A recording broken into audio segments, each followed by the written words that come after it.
In this talk, we will learn about population growth and different growth models that allow us to predict population growth.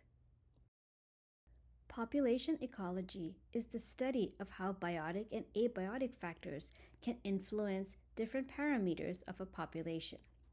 It should be remembered that a population is a collection of individuals that belong to the same species. Different characters are studied in population ecology that include the population range, which is the area occupied by the individuals of a population. Population dispersion is the spacing and movement of individuals in a population. Another characteristic that is studied are changes in population size and growth through time.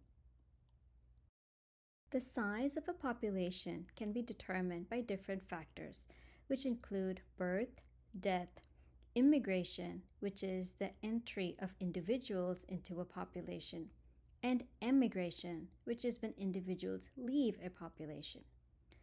Population size can be studied by different approaches. This includes examining the whole population and counting every individual organism that is present in the population. This is a tedious process, and hence another approach is to estimate the population size by extrapolation. In this scenario, small groups present in the population are studied and the population size is estimated by extrapolation. Population demography is a quantitative study of different aspects of a population like the rates of birth, death, migration, etc. The size of a population is influenced by the growth of the population. Population growth is a change in the number of members of a population that are present in a specific location during a particular period of time. There are different factors that affect population growth. This includes sex ratio, which is how many males are there compared to females. This is especially important in populations where sexual reproduction occurs. Generation times are another factor that affect population growth. Age distribution of the individuals in the population, fecundity, the number of reproductive events, as well as the ability of the offspring to survive till reproductive age can affect population growth. Another major factor that can affect population growth are the environmental resources that are available. In order to predict population growth, different models have been proposed. The two most widely accepted models are the exponential model that assumes that there are unlimited resources present, and the logistics model which accounts for limited resources present in the population. Both models can be used to determine the change in population size with time. In order to understand the principles behind these two models, let us define some terms. The change in population size is denoted by delta n, while the lifespan or generation time of individuals in the population is denoted by delta t. Thus, the change in population size over the lifespan or generation time depends on the birth rate, the death rate, the rate of immigration, as well as the rate of emigration of individuals in the population. Thus, the change in population size with time is represented as delta n over delta t. Mathematically, we can say that delta n over delta t, which is the rate of change in the population size, is equal to the birth rate plus the rate of immigration, subtracted by the rate of emigration, and subtracted by the death rate. If we consider that the rate of emigration is the same as the rate of immigration, then delta n over delta e depends on the birth rate and the death rate. We can also define delta n over delta t as r of delta t times n, where r of delta t is how quickly a population grows per individual. This is a measure of the natural growth potential of the population. Capital N is the population size. Now, for short frames like an instant, the equation above gets simplified into a differential where we have dn over dt giving rise to r times n. In this scenario, when the time frames are really short, then r of delta t is the same as r. A graphical representation of this equation provides us with a graph that shows an exponential curve.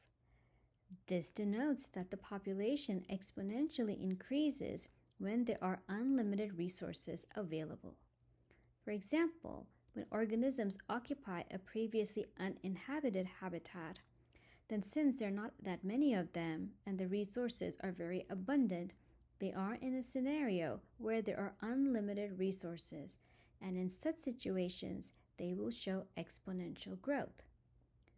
Thus, dn over dt, which is the change of population size with time, is indicative of the biotic potential of the population. In reality, all populations will eventually reach a limit that is usually imposed by the resources that are available in the environment that they're living in. The carrying capacity, or K, is defined as the maximum number of individuals that the environment can support. The value of K varies over space and time. The carrying capacity, or K, depends on nutrient and water availability, predators, nesting sites, and many other types of parameters that depends from one organism to another.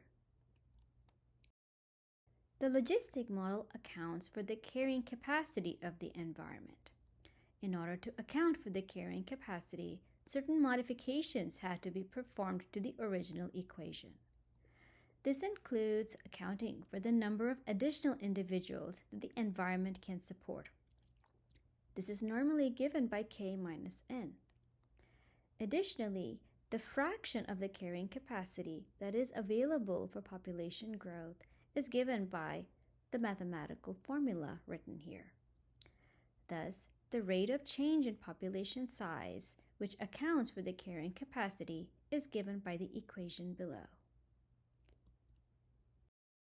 When we graph this equation, the curve obtained is no longer an exponential curve.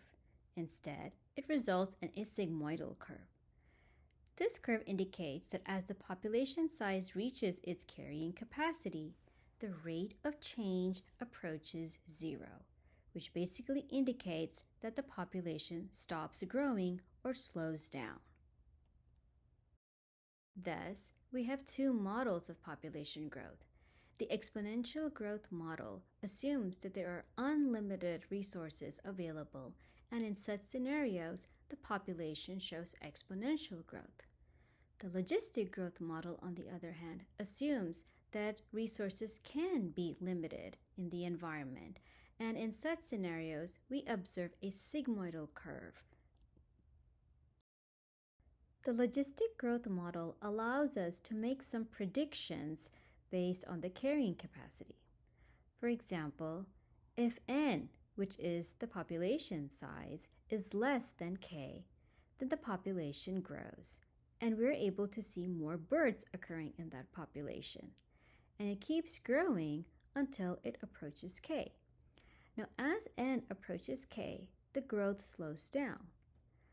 When n is equal to k, the population growth rate is 0. This is where the number of birds are the same as the number of deaths. If we have a scenario that the population size exceeds k, and so n is greater than k, then in such scenarios, the population size will decline until it reaches k. And in this scenario, there will be more death in the population than birds.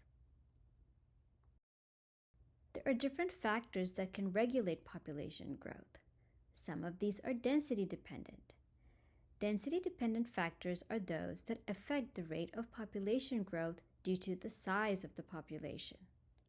In some scenarios, these factors can result in a positive feedback where it actually allows more population growth, but more often it actually causes a negative feedback. For example, an increase in population size can decrease the birth rate and hence decrease the population growth.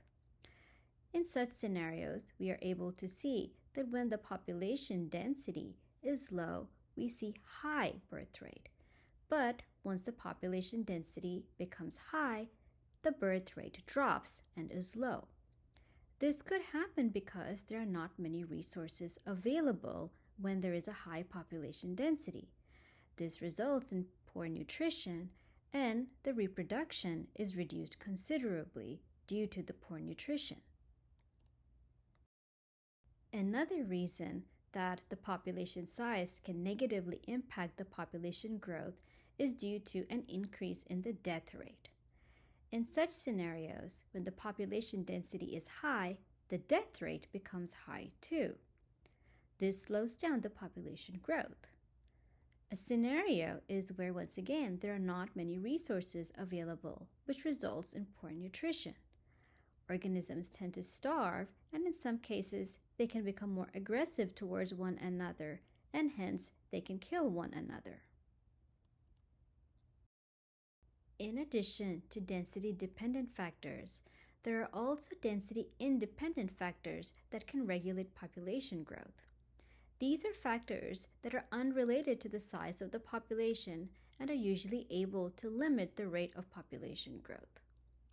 Some examples of density-independent factors are environmental factors like cold winters, droughts, storms, or even volcanic eruptions. All of these have no relation to the size of the population. In such scenarios, populations tend to display erratic growth patterns when these events occur. Resource availability in the environment affects many different aspects of the life cycle of individuals, including the adaptations that they evolve. When resources are limited, the cost of reproduction is very high. In such scenarios, natural selection will favor individuals that can compete and use resources more efficiently than those that cannot. The ability to compete and use resources efficiently usually lowers the reproductive rates. Case-selected populations or case-selected species are those that have adapted to thrive when the population is near its carrying capacity. Some adaptations that these species tend to have is that they have a long lifespan. They tend to have fewer offspring per reproductive event, and these offspring usually get more parental care. On the other side, there are populations of organisms that are far below the carrying capacity and hence have abundant resources. In such scenarios, for those populations, the costs of reproduction are low. This results in R-selected species, where selection favors the individuals that have the highest reproductive rates. In the case of R-selected species, the organisms are maximizing their biotic potential. The R-selected species have certain adaptations, which include a short lifespan, more offspring per reproductive event, and less parental care to these offspring. Here is a comparison of different K and R selected adaptations. Now, in reality, most natural populations tend to show adaptations that are between the R and the K selected traits. Let us look at different aspects of human population growth. Humans are case-selected species and hence show case-selected life history traits. They reproduce later in life and produce fewer offspring. They also show high degree of parental care towards their offsprings. Humans used to show logistic growth, but changes that happened in the 1700s allowed humans to escape logistic growth. These changes include the Industrial Revolution, where machines were invented and different processes became automated. This allowed humans to improve their ability of growing crops and hence obtain more nutrition.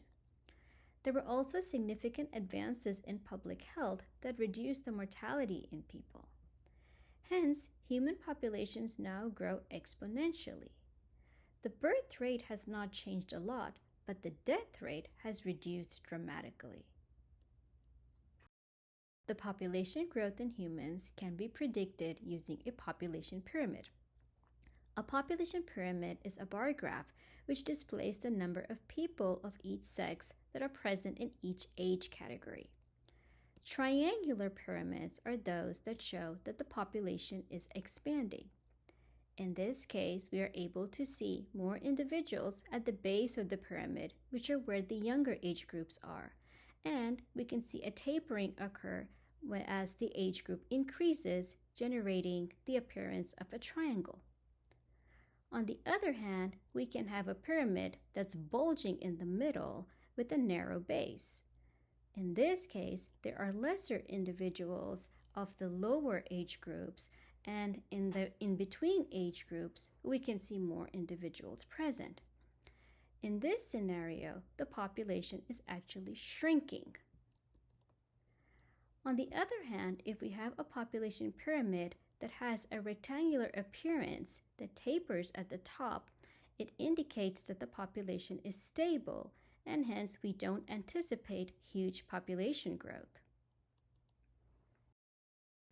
While it is tempting to say that Earth's rapidly growing human population can constitute one of the greatest challenges to the future of the biosphere, we should note that things are not so simple. The carrying capacity for the human population is not known, but we do know that the world ecosystems are already under a lot of stress. We also know that there is uneven distribution of population growth among different countries. Most population growth is happening in developing countries. We also know that there is an increasing gap between the rich and poor in terms of population growth. We also know that the world population growth rate is declining, and this is normally due to increased family planning efforts as well as the increased economic power and social status of women. Hence, we are not seeing uncontrolled human population growth. What is concerning is that the consumption of resources in the developed world is much more than the developing world. This further depletes precious resources that are present on Earth.